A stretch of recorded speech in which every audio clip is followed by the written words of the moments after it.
The sectors that you choose are drastically different from the next sector that you went into. So to be very honest, I would like to give a more intelligent answer than what the truth is. But आपने real estate में भी startup किए and do you feel that there is something missing? yeah, I think at times I can write a book on that. I think you were focusing on right set of things, but there were certain startups who were then building around कि बच्चों को coding आनी चाहिए, आपको code सिखाना चाहिए, such as White Hat Junior. My view around White Hat Junior market is different. I think they were, although logically speaking, they were EdTech and so were we. So you feel कि थोड़ा सा कोई mentor या advisor is necessary when you are going for your first fundraise, क्योंकि नहीं तो फिर दिक्कत हो ही जाएगी या कहीं ना कहीं. Hi everyone, welcome to a new episode of GrowthCast. Today I have with me Anshul Gupta, who is a 3X founder and currently runs Bharat Founder School.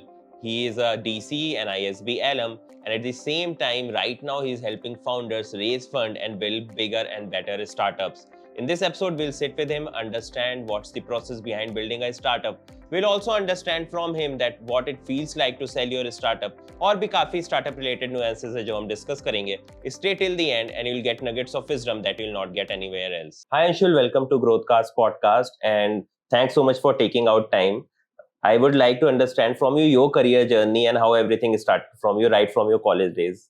Yeah, thank you. Thank you for inviting me here. I graduated in a very interesting year, which was 2009. This was the time when a lot of the world was kind of falling apart because of the financial crisis. I was coming out of my B school at that time.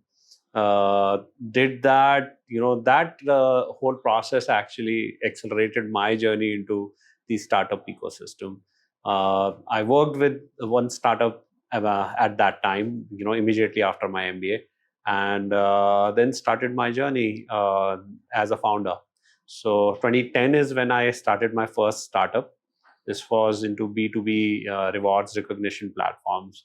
We were effectively helping large ITES companies take care of their employees and sales teams incentives, non-cash incentives. Right. And that was a space we were building on. 4 years we built, and then we got a reasonable acquisition offer. So we decided to take that. Then I joined another couple of founders who were building things in real estate tech. So this was a company which was called BroX. Then eventually we named it Fast Fox, which was into residential renting. We raised around $5 million then. And say 5 years from the date of inception, we got acquired. This time, Prop Tiger acquired the whole business. So everybody lock, stock, barrel. We reached Prop Tiger. A few months down the line, I realized I probably need to get back to founding, and that's when I founded YellowClass and raised again reasonable amount of capital. $10 million with funds like Elevation Capital, India Quotient, Titan Capital, Good Capital, bunch of other guys, Right. And built for the kids extracurricular space. Built it. We saw a massive boom around it during COVID times. Unfortunately, things that go up also face a lot of downward pressures. So did we. So post-COVID, that whole space that we fell out of PMF. We started building in a different segment altogether. Was not fully aligned to where we were going at a very personal level, and that is the point when I decided that I would want to exit. The company still exists and continues to do well. My co-founder, continues to lead that. And now I'm building Bharat Founder Schools, where we help founders understand their founding journeys at an early stage. Got it. You started in 2010, आपकी entrepreneurship journey. That time, startup was not a fancy term. So, ये leap of faith कैसे लिया and how you made your parents understand कि this is something that I'm planning to do. Yeah, that is so true, right? So, startup is so sexy now, right? At least for a very large population, that people are okay, parents are okay.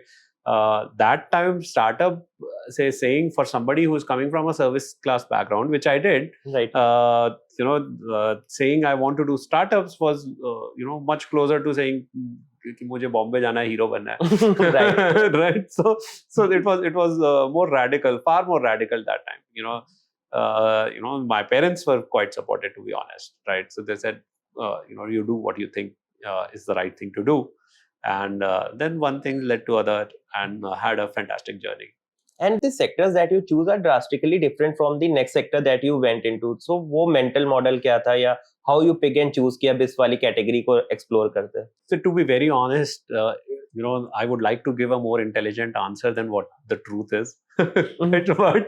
But the fact is, you get excited about certain type of opportunities, certain type of sectors at the time. You learn from your old sectors, right, or old experiences.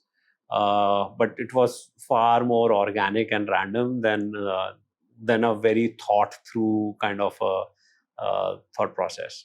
Got it. And आपने real estate में भी startup किए, and do you feel that there is something missing because of which we are not seeing a, say, unicorn or a decacron coming from this particular sector? What's the issue there? So yeah, I think at times I can write a book on that. No, but you're right.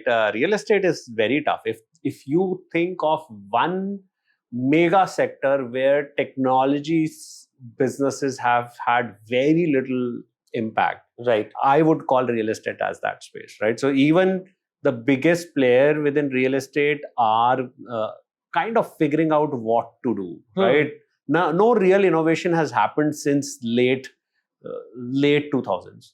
सब अभी aggregator ही बने हुए हैं. हाँ, so आज की date में भी 91 acres के बाद क्या innovation हुई है in particular within real estate, I don't know.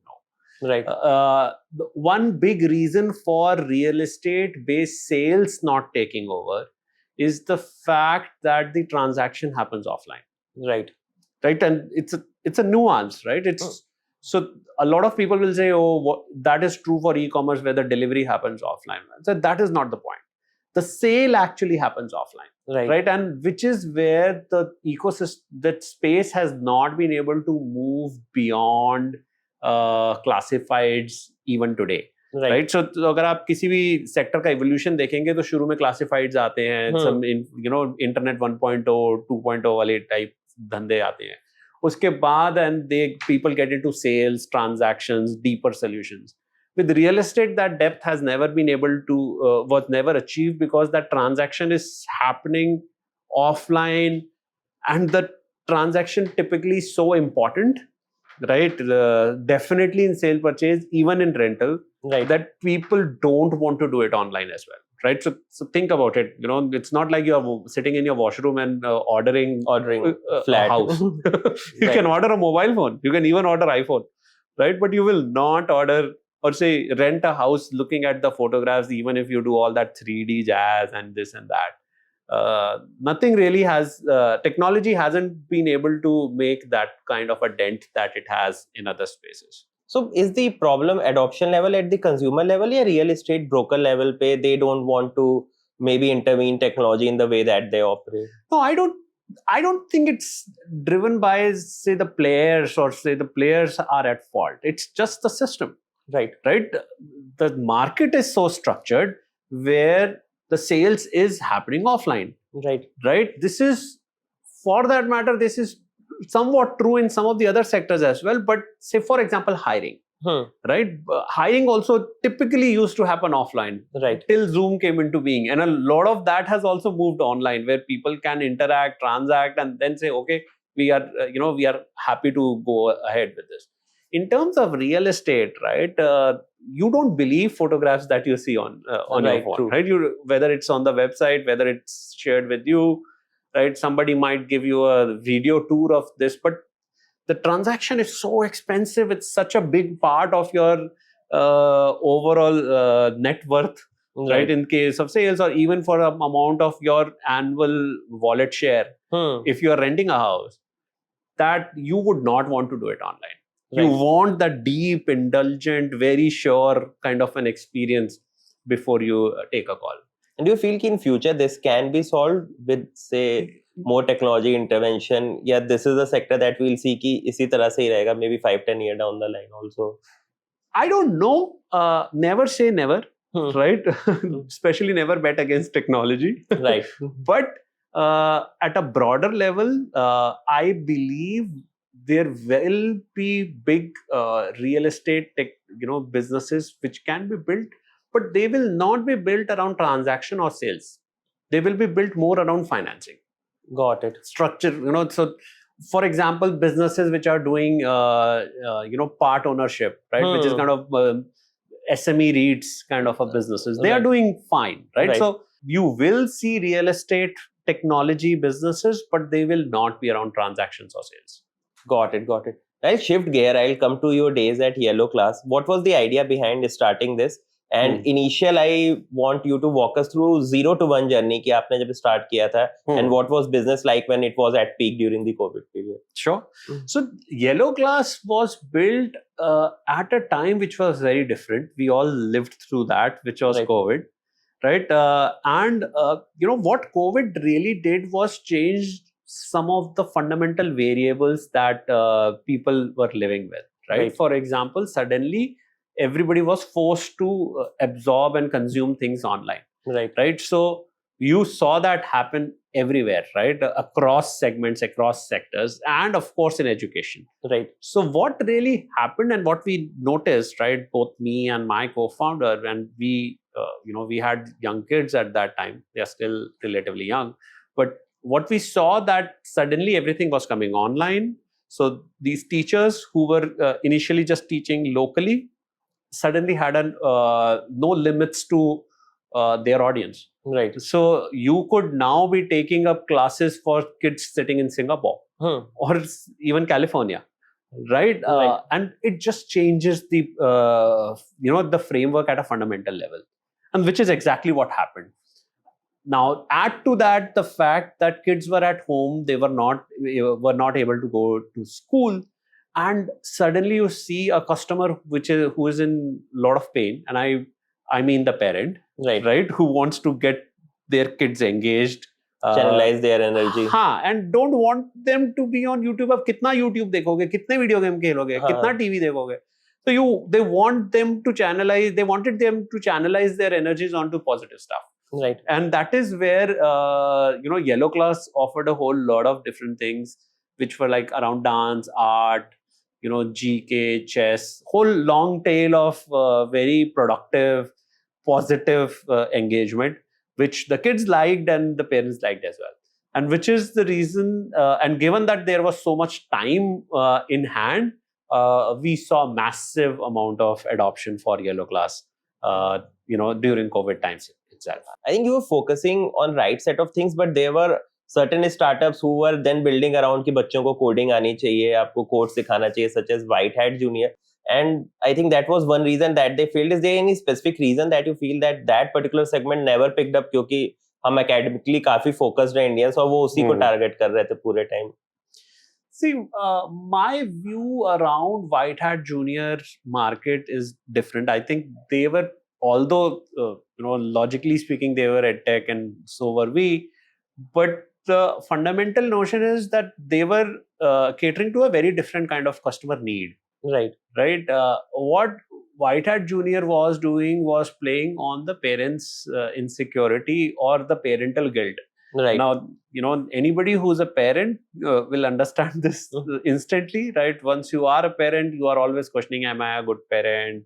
Am I doing enough for my kid? वो देखो पड़ोस का बच्चा ये कर रहा है, मैं नहीं कर रहा हूँ, यानी मैं अपने बच्चे के लिए नहीं कर रहा हूँ. Right. And you are always in that kind of a guilt loop, especially the mothers. Right. And what White Hat Junior did, and for that matter, I believe what Byju's did as well, at a very fundamental level, was to play on that parental guilt. Right. And the whole idea was, can you cultivate on that? Can you demonstrate your solution as the solution for that guilt?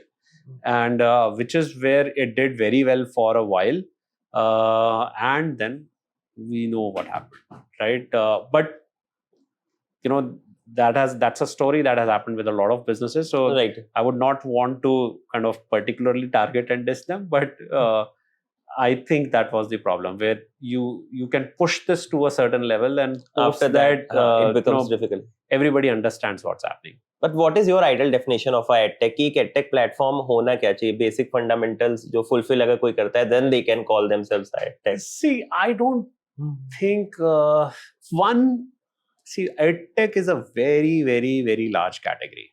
It's almost as large as, say, commerce or fintech. Can you please break it down for the people who are watching it? क्योंकि अभी लोगों को बहुत ही वेग notion रहता है edtech का कि क्या क्या होती है डिफरेंट कैटेगरीज. देखिए edtech में बहुत कैटेगरीज हो सकती हैं. For example, let's split it, right? Let's split it by age.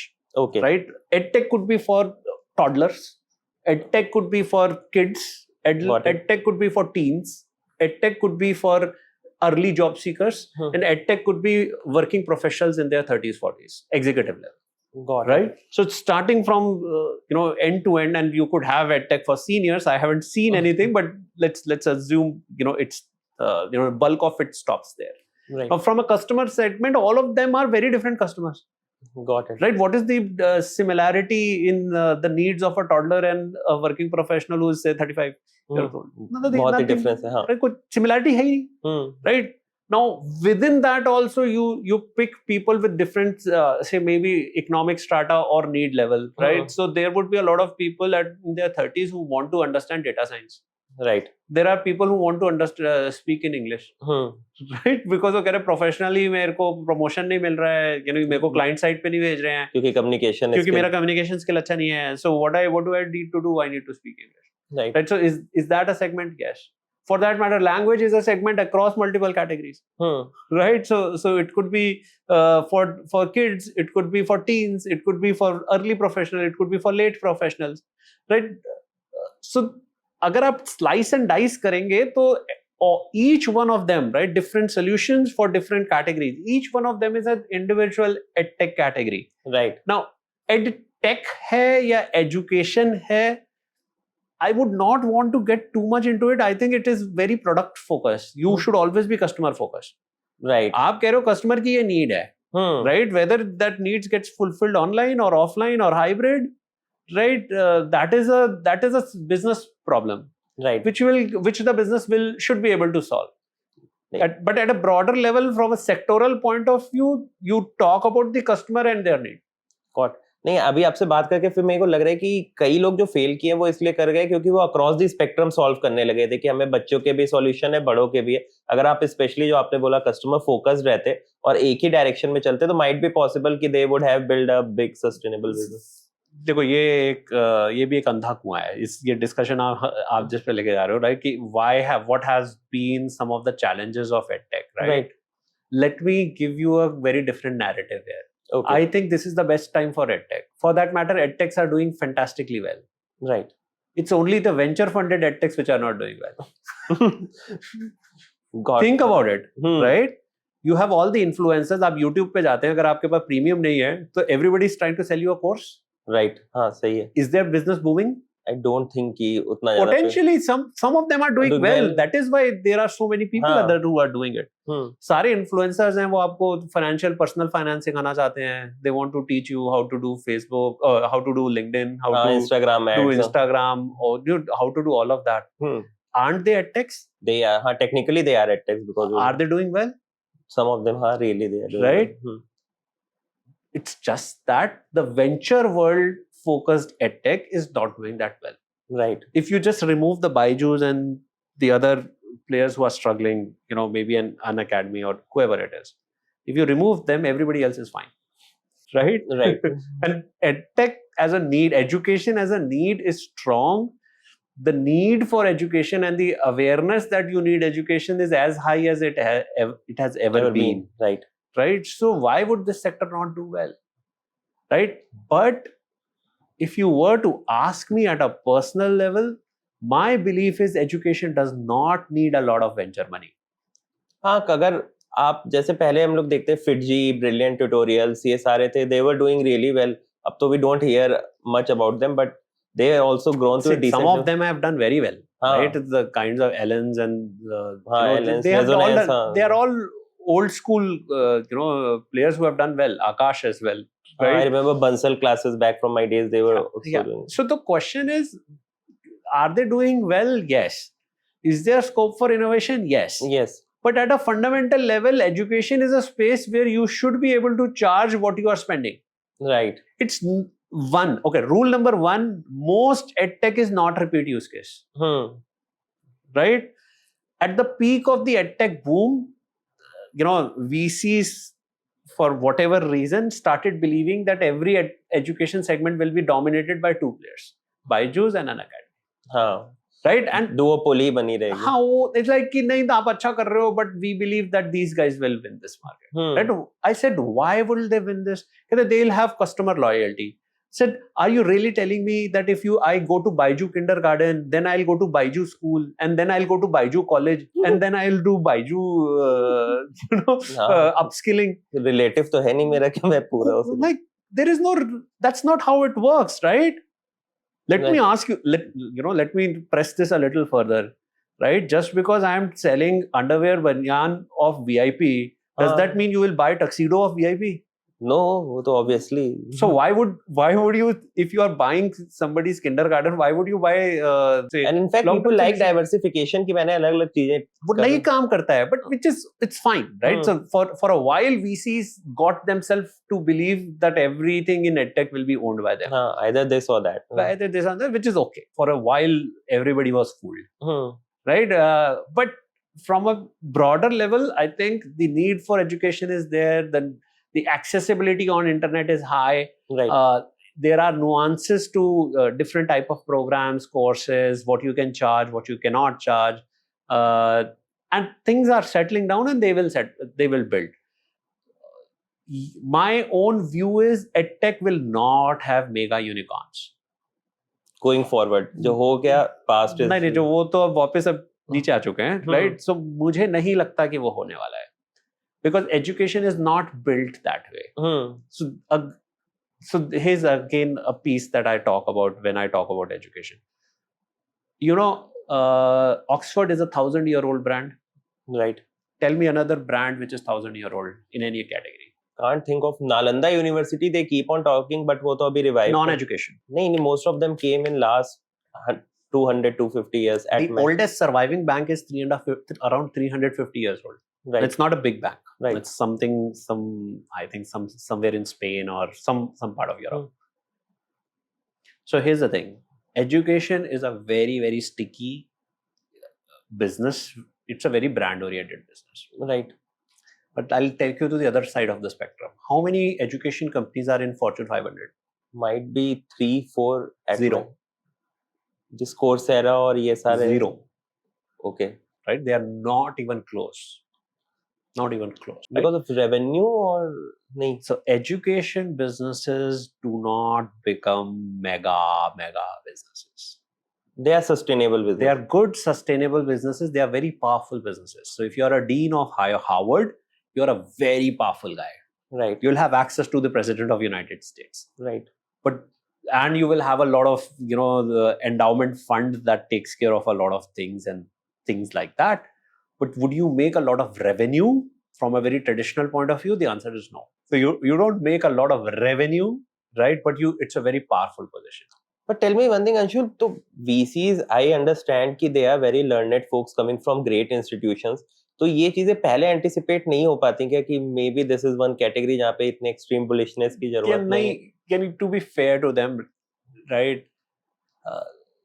Who could have anticipated Facebook? That I could have given a very similar kind of argument around Facebook back in 2005. Right. Like यार ऐसे थोड़ी ना होता है, ठीक है, कोई इसमें नहीं होता है, वैसे नहीं होता है. But people, you have to bet against what the world is saying. Right. There are no clear algos.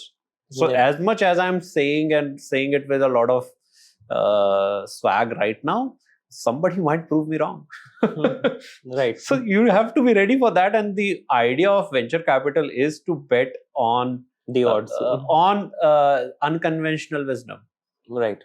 So people are betting on it. They saw things moving and they bet on it. Right. It's easy for anybody, including us, to go and say, yeah, what fools. Right. But the fact is they were taking a bet, and it was an honest bet. And some bets work, others don't. Got it. I think with that, I'll shift to next segment, which is more on starting up and your journey currently at Bharat Founder School. So what are some of the things that somebody who is starting up for the first time they should have in mind कि ये journey आगे कैसे रहेगी? For them, say I am working in a job, if I start today, what will be the journey like in 1, 2, 3 year कि मेरे को पहले से पता हो कि इस तरह के ही चीजें या challenges आ सकते हैं before I take this leap of faith? See, the first thing that I would want anybody who is considering this to think about is that it's a lifestyle question. Right. You're not taking a career decision, you are taking a lifestyle decision. Right? It's like I want to become a monk. Right? So आपने कहा monk is not a career choice. It's a lifestyle choice. Right? हमने कहा कि मैं तो सब कुछ दुनिया छोड़ छाड़ के मैं monk बन गया. ठीक है? उसी तरीके से being a founder is a lifestyle choice. Right? Where you say कि यार अब मैं नौकरी या सैलरी के लिए काम नहीं कर रहा हूँ. ठीक है, मेरे को नहीं है कि मैं सीनियर मैनेजर हूँ, उसके बाद एवीपी बनूंगा, फिर वीपी बनूंगा, ये बनूंगा, वो नहीं है. मेरा वो ट्रैक छोड़ दिया है. अब मैं अपना खुद का कुछ क्रिएट कर रहा हूँ, कुछ उससे बनेगा, कुछ से बिल्ड करूंगा, and I will do it, and it will take whatever amount of time it will take. Right. I am on that journey, and that journey will be very very very different. You know, the whole predictability of a career will not be there. So what kind of journey are we talking about, right? Two friends might start, one might be struggling for 10 years, 5-10 years, the other might just hit gold mine on 6 months. Right, because that sector became very, very hot, and you know, there is all kind of tailwinds, and there is investor interest, there is customer interest, everything is there.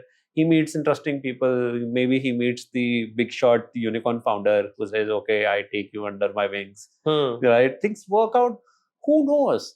Right. All different type of, permutation combinations are possible, and you just have to take whatever comes your way. And when we talk about raising fund for a first time founder, what are certain mistakes that you see people make on a frequent basis जो उन्हें थोड़ा सा avoid करनी चाहिए, या maybe किसी से advice लेके they should go with that? Whole lot. That's a maybe an episode in itself. But whole lot of mistakes, right? I have made it. All of my friends, people that I know, have made this, right? These are mistakes that you make, right? Things like not really understanding how to deal with investors, Right. how to build your narrative, how to essentially understand what are the variables to be looked into. Most people would typically think, right, deck बनाते हैं, investor के पास चलते हैं, देखते हैं कुछ होता है, पैसे आ जाएंगे, ये हो जाएगा, तो आप रात में बैठ के दग deck बनाते हो और निकल जाते हो रास्ते पे. Right? That's such a it's more like कि यार अगर इतना important decision लिया है तुमने अपना career line पे लगा के, you have taken this call of doing a startup and you are putting so many things at stake, you might as well do a good job at packaging your business right. Right? एक अच्छी बिल्कुल महंगी सी jewellery खरीद के उसको ना लिफाफे में डाल के ऐसे पकड़ा दोगे तो कौन खरीदेगा? हाँ, right. So you have to do all of that, and you have to do a lot of that. Also is a process that helps you think through your business. So you feel कि थोड़ा सा कोई mentor या advisor is necessary when you are going for your first fundraise, क्योंकि नहीं तो फिर दिक्कत हो ही जाएगी, या कहीं ना कहीं तो फिर. यार मैंने एक जगह बड़ी इंटरेस्टिंग चीज देखी. देखो, I don't know any big guy or successful person who does not have a mentor. So mentorship is important. But mentorship के बारे में एक और thought process है. You don't take a mentor or you don't get a mentor because you need something. Right. You take a mentor because you are relevant. Right. So there was, I think I was seeing this somewhere on YouTube. It said, does Virat Kohli have a coach? Right? Yeah. So does a kids playing on street, right, randomly, or you and I, do we have a coach? The answer is no. No. Who needs the coach? Right? So technically speaking, we need the coach more than he does. Right. Right? But he has a coach because he's relevant. He's relevant, and I think also helps him build the consistency or rigor. Whole lot of stuff, right? So do you need mentor? Yes, everybody needs mentor. I need a mentor. Right? Every founder needs a mentor. Right? I'm pretty sure even Elon Musk has mentors. Right? It's not like I am not the richest person. Now I don't need anybody. Maybe Trump in his case. Okay, let's not go there. but who knows, right? But Right. everybody needs people who help you clear your mind, think through. And it is not because you are dumb and they are intelligent. No. वो नहीं है. हाँ. It is because they are in that position where they are not facing the same level of stresses and they are not part of the same grind that you are. और zoom out भी थोड़ा कर सकते वो हैं. zoom out कर पाते हैं, वो आपको वो perspective दे पाते हैं which you will not able to take at this moment considering your situation. Right. और your mindset. Right. अगर बहुत ज़्यादा fight हो रखी है या बहुत stress में है, बहुत pressure में है, and a critical question is put up to me, right? My ability to take decisions is down because of the kind of environment that I am in. मैं pressure cooker में बैठा हूँ तो मेरी ability to take that decision goes down. Now, do you need a mentor? Absolutely, right? Somebody who can help you perform better. Got it. I'll move to last phase क्योंकि ये certain set of questions है जो first time founders हमेशा समझना चाहते हैं. So, is there any formula behind what is the salary that you can take home if you are raising round, or is completely depend on the investor who is coming onto the table? See, बहुत non-standard answers हैं इसके. Number one, I think you need to take as much money as you need, but that need not again desire. So you cannot be taking money for luxuries, especially early on. While the business does not have the capability, how will you take money, right? But once the business has some money through investors, through whatever, you can take money, right? For that matter, my own personal view is that investors should be given reasonably good salaries.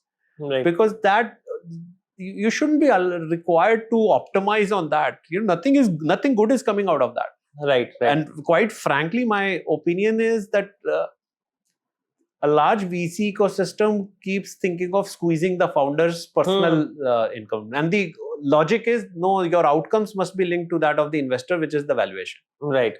So don't expect salaries. Take valuations. Right.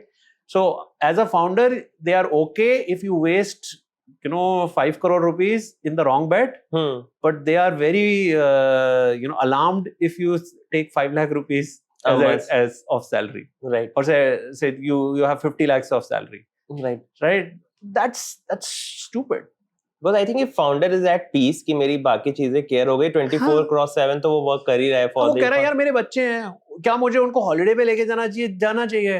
ठीक है, आप कह रहे हो कि नहीं ठीक है भाई लास वेगस मत लेके जाओ, ठीक है वियतनाम तो लेके जाओ.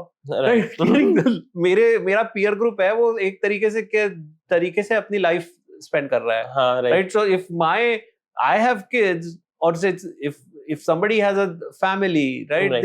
They should have the ability to stay at the right places, right? Spend at the right places, right? So all those need, take them to the right schools. अब आप उन चीजों पे कॉम्प्रोमाइज थोड़ी ना करोगे. हाँ, और फिर वो एक अलग प्रेशर क्रिएट करता है. वो अलग प्रेशर क्रिएट करता है, and it will reflect on the business. Right. So it's not helping anybody. Right. Definitely not helping the investors. Right. Right. So from that perspective, and I think founders have to be pretty candid about talking about these things with the investor, and stop treating the investor as your boss. Right. He's your investor. Partner, basically. He's your partner. Talk to them about this. There is no need to think of them like माई बाप आपने पैसा दिया हमको ये करने के लिए. नहीं, they are not giving you, it's not a dharmada. Right. ठीक है, they are not giving you in charity. Right. They want returns. You have all right intentions, do things very ethically. Right. But at the end of the day, you need to do what you need to do. You are the founder, you are the boss of the business. Right. So do that. Stay that position, keep that position. And a lot of founders these days, they also have the mindset like we were talking about before we started, ki selling off the business versus building a sustainable business that can be bootstrapped. Which of these two routes somebody who's just starting up should be thinking about? See, I'll be frank, I have been part of 2 meaningful acquisitions. Right. But I still don't know how can you build a business for acquisition.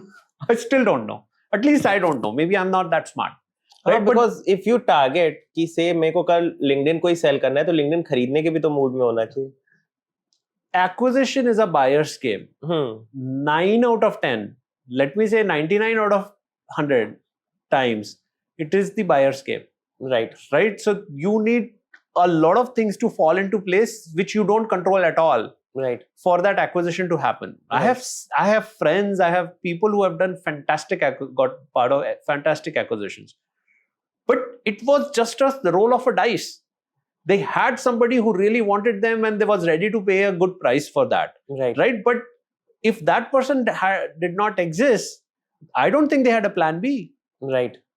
And it just happened that there was somebody who had an interest like that, right? So I at least don't know what it is about building a business for acquisition, because you are just betting that there will be somebody who, or you already have identified somebody who will have a need to build to buy a business like this, and they will be happy to take over and do stuff. I don't know, maybe not. And the second part is, in acquisition, unless you have more than one interested parties, you're not going to get a great price. हाँ, because वो auction type कुछ होना चाहिए ना कुछ कि भी उनको- compare करने हाँ, को offer. हाँ, वो डिमांड और सप्लाई में तो डिमांड तो एक ही बंदा है अगर आपका, so then that person knows that you will sell for whatever minimum price that this person is ready to offer. Got it. हाँ, I think कई बार लोग ये भी उसमें लॉजिक देते हैं कि यार उस कंपनी में ये प्रोडक्ट गैप है, अगर मैं ये गैप बिल्ड करके स्केल कर देता हूँ, may be they will come and acquire me. But I think do they realize कि उनके वो गैप है? हाँ, do they or think they कि even- उनको एक्वायर करना चाहिए, अंदर बिल्ड कर लेना चाहिए? Right. And I think one more thing that generally founders, first time founders also need to understand, या आपसे थोड़े अगर insight मिल पाए कि when you should scale up your hiring, तो इनिशियल अगर आप स्टार्ट कर रहे हो बिल्ड करना, तो कितनी छोटी टीम होनी चाहिए, और when you should think about कि अब थोड़ी सी बड़ी टीम, या मेरे को कुछ अपना काम अब मिटिगेट कर देना चाहिए दूसरे लोगों को. यार इसमें मेरा पर्सनल व्यू ये है कि you should always be leaner than you think you need right now.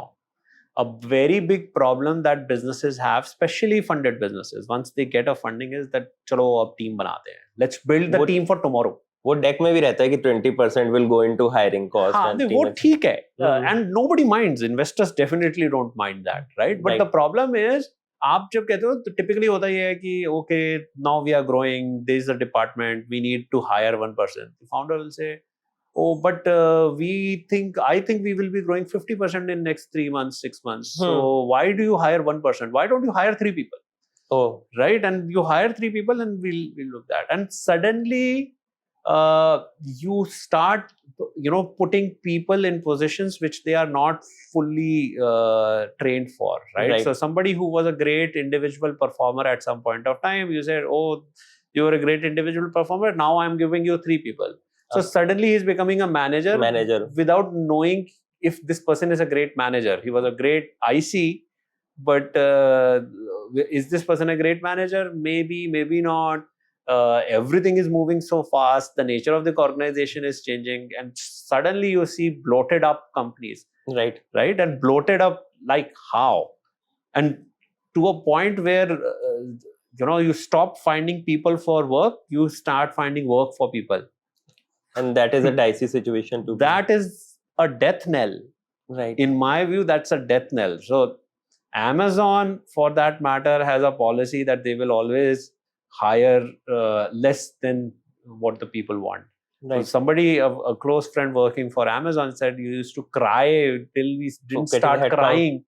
We did not get new people. And I fully appreciate why that was done. Because if you keep the team small, you will be focused. You will not take unnecessary initiatives just because you have people to take on those initiatives. So it will force you to become more focused. You will also create more growth opportunities for people internally. Right.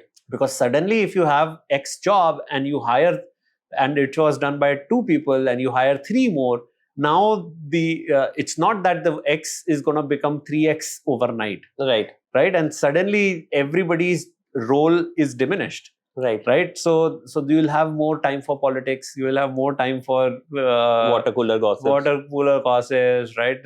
For all those challenges that you have in large organizations, you'll see a lot of that happening. I definitely noticed it immediately after my fundraisers multiple times. Right? That kal tak to sab theek the. Aaj kya hoga? Aaj suddenly everybody has a problem with the other person, right? They are doing this, they are doing that. And what is your take on this 70R, जो बहुत ही trending conversation है, like Bhavesh was saying कि हमें lunar calendar follow करना चाहिए, Saturday Sunday भी working हो सकते हैं, then mister Murthy said 70 hour week. What is your take on it? It's a very, very polarizing topic.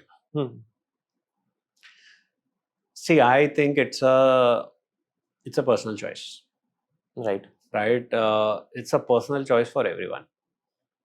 Right? But it also brings in consequences that you must own. Right. Right? So if you are doing a 70-hour work week or a 80, 90-hour work week, you know you're compromising on other things in your life. Right.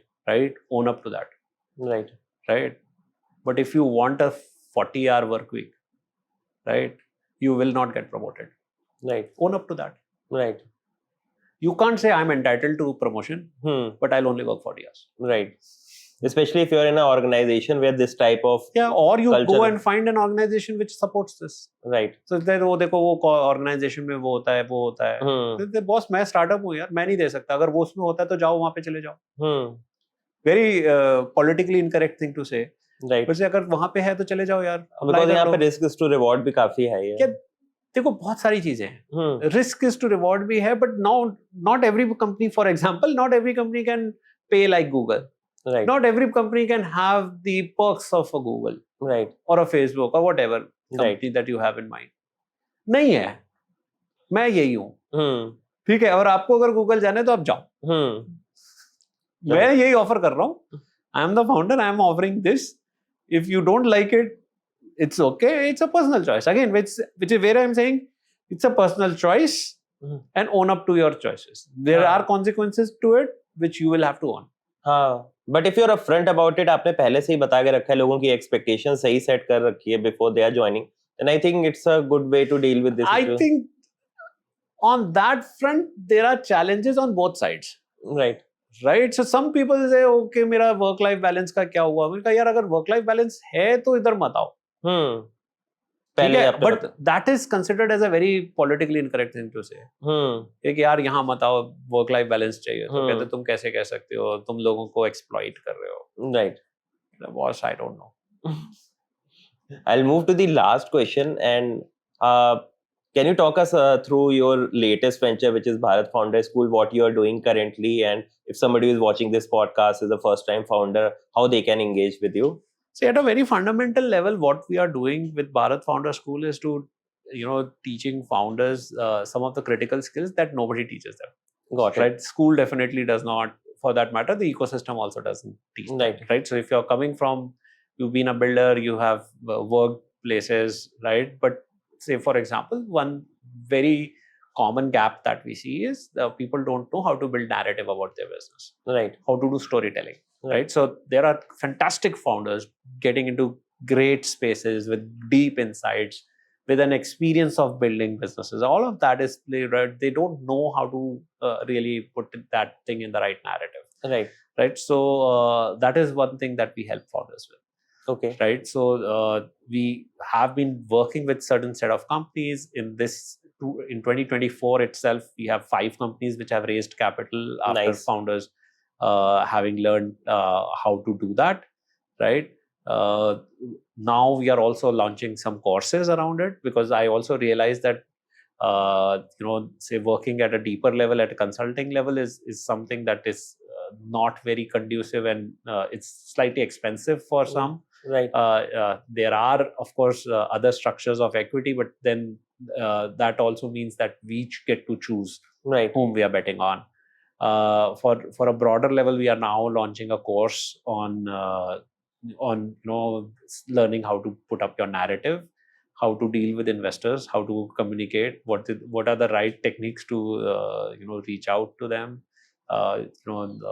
Just how to even frame a. So there will be a flavor of offline plus online also. If they do the course, they get to interact with you also. So it will be an online course. Okay. Yes, it will have an interaction model as well, right? So it will be taken up by me. So it will have interactions. It will have Q&As and everything. but not really an offline experience. We probably will go there someday, maybe weekend in Goa. That's how, Founders amazing how the retreat, team yeah. has been thinking, right? Right. ये करेंगे, वो करेंगे. Let's focus on the need first. Right.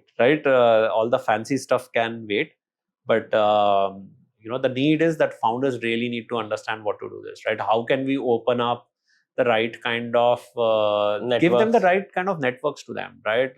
Teach them how to explore their own networks. Most people don't even properly exploit 30% of their own network. Right. They don't realize कि वो क्या क्या कर सकते हैं. हाँ, like you come from ISB, अगर कोई ISB का network की tap कर ले तो I think they will be in a आप very ISB का network tap कर सकते हो. एक और एग्जांपल देता हूँ मैं. आप अपने लोगों के फाउंडर्स जो आपके दोस्त हैं उनको टैप कीजिए, राइट, और उनसे बोलिए कि वो अपने इन्वेस्टर्स को सजेस्ट करेंगे. The single most serious recommendation piece for most investors is their existing portfolio founders. हाँ, if they recommend. What's stopping you to exploit that? Right. Kind of referral only कि किसी ने. Referral, right? So ये होता है, यानी you just have to do it. Right. And that is what we teach, at a deeper level. And that is the piece we want to build today. Right? Is there any sector focus also or sector agnostic? Right now we are sector agnostic. And what is the time commitment that anybody would be giving? So there is different level of engagements, right? So for courses, we are coming up with a 6-week course. That's the time where we will be able, the hope is that we will be able to deliver as much of value that we goodness can possible, yeah, right? But there is this, we obviously keep talking about ourselves on LinkedIn, YouTube through content, but the third piece, which is a little deeper engagement, is where we take bets on startups with kind of at places where we make our own equity commitments as well. And those are far and few at an annual level. We can't do that with every startup. Thank you so much, Anshul, for taking out time, and full power to you with your new initiative, and wishing you all the luck. Thank you very much. I hope that you enjoyed this conversation. Please let me know in the comment section आप किस guest को चाहते हैं जिन्हें हम platform पे बुलाएं और उनके साथ अपना next podcast करें. Share this video with others and follow me for more such content.